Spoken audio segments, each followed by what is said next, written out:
I am just going over my presentation that I'm gonna do at Westfield Insurance. It's a brand new keynote called The Next 5 Years.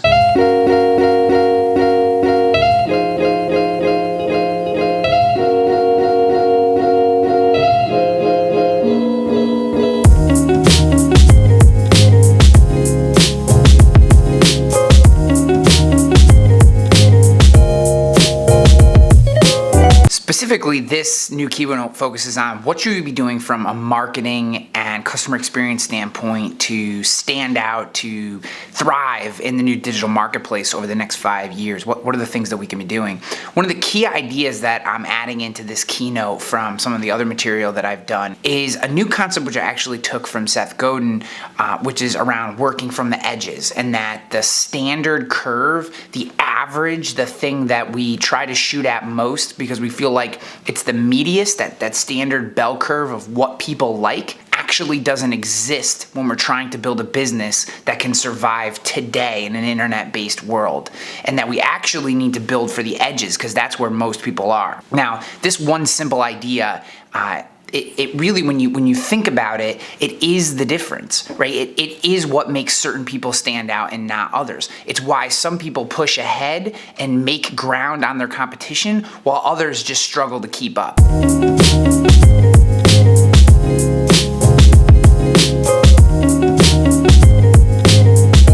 We've reached the end of the night here. It's about 8:39. I am in the Detroit airport. I did my keynote for Westfield this morning, went and looked at the Hilton Cleveland downtown which is gonna be where Elevate 2018 is, which looks great. I'm super excited about that space. It has a completely different feel from the Pfister had. It's super modern, but 30-foot floor-to-ceiling windows overlooking the lake, which is really cool.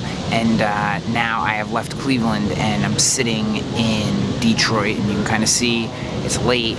The airport is winding down, and I wanted to share with you something that kind of came out of my keynote that I did for Westfield today. And this idea, I'm not sure that I have my head completely wrapped around it, but one of the things that I think you guys have to be aware of is I don't necessarily have any deep intrinsic education in marketing. I'm a math major, and the reason I share this with you guys is because I think some people, and I've gotten feedback in this way, they feel like I have a predisposition to this stuff, that somehow I have a special skill or talent that has led to my ability to create content and do these videos, and that's just simply not true. I was a sports jock, math major, super into science, didn't do well in social studies, didn't do well at all in English, took the sports journalism elective in college just so I could get a C+ and get my elective credits and move on. I was not a writer. I had no disposition to it, and all the things that I've done, both for the Murray Group, all the things I've written, all the videos, all the podcasts, that's all self-taught. That's literally 100% self-taught. Every single bit of it I learned just from doing the work. And there's a great book by Steven Pressfield called Do the Work. You have to read that book. I'll have it linked up in the notes below.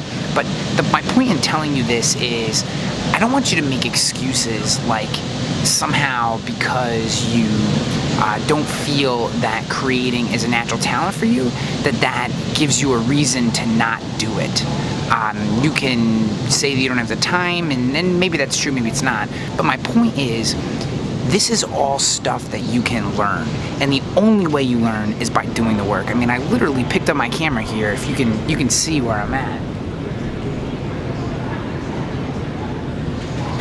I'm just sitting in a relatively empty area in the airport, popped open my camera. I probably look like a complete wackadoo to the people that are walking by, and I'm completely cool with that, because you know what? I want to share this message with you. So it's more important to me that I get this message in front of you and that I do the work of practicing video in front of the public. Thankfully, right now, there's just not that many people walking around, but the idea is that I want to be more comfortable creating video in public in front of complete strangers, not just audience members who have either paid or have come to an event and to hear me speak, but rather complete strangers who kind of look at the fact that I'm holding a camera and talking to it like that's weird. And I'll tell you, there is a pressure in this. As I'm sitting here, I can see out of the corner of my eye, people like turn their head, and that's something that makes me a little scared. Like, am I a weirdo because I'm willing to do this type of video right now? And the answer is maybe, maybe not.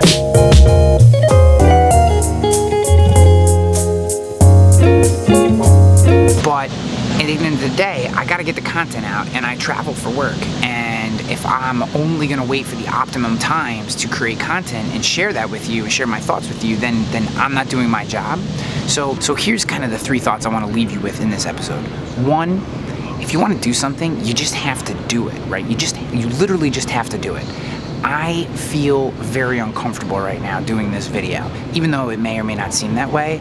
In the back of my head, as I'm talking to you, I'm thinking about the people that are walking by, and maybe that makes it so this product isn't as good as other videos that I've done. I don't know, we'll see when I hit the editing floor. But this is a fear point for me, is doing video in public, in places where it's not natural, and having complete strangers watch me do it. And that's a place that causes me fear. So I'm gonna start practicing this more so that I can get better at it. Because there's moments where I wanna share ideas with you that I don't actually pop open my camera or my phone, because I'm worried about the other people around hearing me or watching me or thinking, what the heck is that guy doing? And that doesn't allow me to deliver the most value to you. 2, you don't need predisposed skills. I wasn't born a marketer. I was born I don't know what I was born. I was into sports and I liked math and science. I was a super geek. I read fantasy novels. I don't know. I don't know how that helps me in any way be a marketer. But I needed to learn this skill when I was trying to sell insurance, so I learned the skill, and that evolved into something that I actually really enjoyed, and that became the career that I have today. But I didn't even have Facebook in 2008, 2009 when I needed to learn how to use Facebook to market my insurance agency. I certainly didn't have LinkedIn. I didn't use those tools. I wasn't in those places. I started using social media so that I could sell insurance.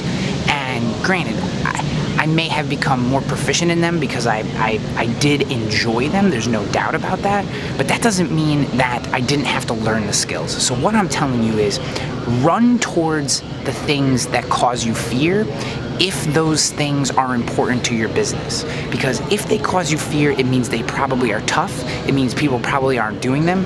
But what it also means is it's gonna help you stand out. I'm trying to kind of live my advice that I give to you. I'm gonna wrap this video up because I'm sick of watching people turn and look at me and wonder what the hell I'm doing when I'm sitting here, but I don't care. I feel like this is an important lesson.